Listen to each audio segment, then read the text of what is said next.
Olá, bom dia. Hoje é 17 de 5 de 2024, continuação do Evangelho de Deus e de Jesus Cristo, parte 413, 2 Coríntios 7, versículo 6. Mas Deus, que consola os abatidos, nos consolou com a vinda de Tito, e não somente com a sua vinda, mas também pela consolação com que foi consolado de vós, contando-nos as vossas saudades, o vosso choro, o vosso zelo por mim, de maneira que muito me regozijei, Paulo dizendo.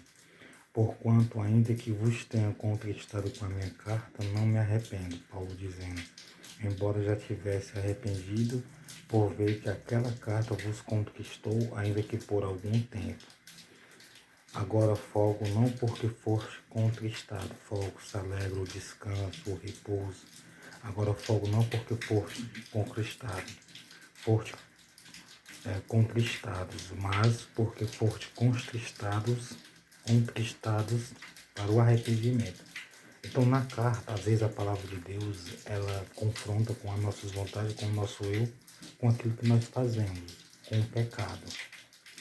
Mas só que ela confronta para o arrependimento do ser humano, para que o ser humano esteja agradável a Deus e consiga a salvação. Pois foste contristados segundo Deus, de maneira que por nós não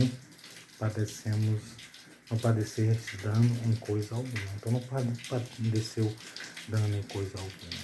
Veja só, porque a tristeza segundo Deus opera o arrependimento, segundo a palavra de Deus, para a salvação, da qual ninguém se arrepende, mas a tristeza do mundo opera para a morte. Então a tristeza que Deus opera na vida da pessoa é para o arrependimento e salvação, quando ele confronta contra o ser humano, contra o pecado, contra o erro. Agora folgo não porque foste contristados, mas porque foste contristado para o arrependimento, pois foste contristado segundo Deus. De maneira que por nós não padecerdes dano algum, não padecerdes dano em coisa alguma, porque a tristeza segundo Deus opera o arrependimento para a salvação, que é segundo a palavra, a qual ninguém se arrepende, mas a tristeza do mundo opera a morte. A tristeza do mundo opera a morte. Então a tristeza de Deus opera a vida, a salvação. A tristeza do mundo opera a morte. Então bom dia, tudo de bom para você. A tristeza de Deus, no caso a repreensão de Deus, a palavra de Deus, os mandamentos de Deus, pode ser que opere até uma tristeza na vida do ser humano, mas é para o arrependimento e para a salvação. Então Deus abençoe você e sua família.